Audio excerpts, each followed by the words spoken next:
আমার সকল বন্ধুদের জানাই আমার তরফ থেকে অনেক ভালোবাসা। তো আজকে একটা নতুন ব্লগ নিয়ে চলে এসেছি। তো ব্লগটা দেখো, অবশ্যই ভালো লাগবে। তো আমি এখন ট্রেনে করে যাচ্ছি আমি মার্কেটিং করতে। আর এখানে দেখো, গেটের সামনে দাঁড়িয়ে একটু গরমের দিনে হাওয়া খেতে তো বেশ ভালো লাগে বলো। অনেক সুন্দর লাগে, অনেক মিষ্টি লাগে। তো হাওয়া খেতে খেতে খেতে খেতে আমি চলে এলাম আমার স্টেশন। তো আজকে কোথায় গেছিলাম সেটা বলছি তোমাদের। তো দেখো, নেমে পড়লাম স্টেশনে আমাদের।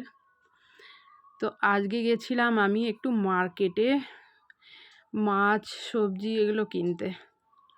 তো চলো, এখানে চলে এসেছি। দেখো, আজকে কুড়ুল নিয়ে নেমে পড়েছি মাছের আঁশ ছাড়াতে। না হলে বটি দিয়ে একদমই হচ্ছিল না, কি করব। শেষমেশ দেখো, কুড়ুল নিয়ে লেগে পড়েছি। এই যে দেখো আমার কুড়ুল। তো এটা দিয়ে মাছের আঁশ ছাড়াতে না খুব মজা, খুব তাড়াতাড়ি ইজিলি হয়ে যায়। তো চলো, প্রথমে আঁশটা ছাড়িয়ে নিই। আর এ দেখো, আঁশটা ছাড়িয়ে মাছ পিচ পিচ করে নিয়েছি, এ দেখো সুন্দর করে। আর এখানে মাছের পেটিটা পরিষ্কার করে নিয়েছি। তো আজকের মাছটা দেখো, পিচগুলো কত সুন্দর করেছি। মাছটা ছিল 2 কিলো 100 ওজনের একটা কাতলা। তো চলো, ওইদিকে মাছ কেটে আমি স্নান করে চা খেতে বসে গেলাম। কারণ মাছ কাটার পরে স্নান না করলে না গায়ের মধ্যে কেমন যেন একটা গিদগিদ গিদগিদ করে, ভালো লাগে না। তো যাই হোক, দেখো পাউরুটি দিয়ে একটু লিকার চা, লাল চা খেয়ে নিচ্ছি। খেয়ে একটু এনার্জি নিয়ে নিয়েছি, কারণ অনেক কষ্ট হয়েছে। তো তারপরে চলে এলাম আবার এই যে জবা ফুল বাগানে জবা ফুল তুলতে। তো মায়ের জন্য একটা মালা বানাবো।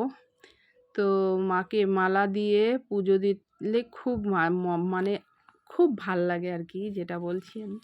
তো চলে এলাম সেই টানে মায়ের জন্য ফুল নিতে। তো বাগানে দেখো, প্রত্যেকটা গাছ থেকে 2-4টে করে নিয়েছি।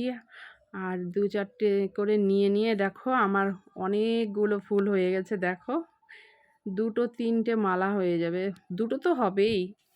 তো যাই হোক, চলো, ফুল নেওয়া হয়ে গেছে। আর সোজা বাড়িতে এসে দেখো, এই যে গোটা কুমড়োটা কাটছি, কারণ কুমড়ো দিয়ে কাতলা মাছের মাথাটা দিয়ে একটা ঘ্যাট করব।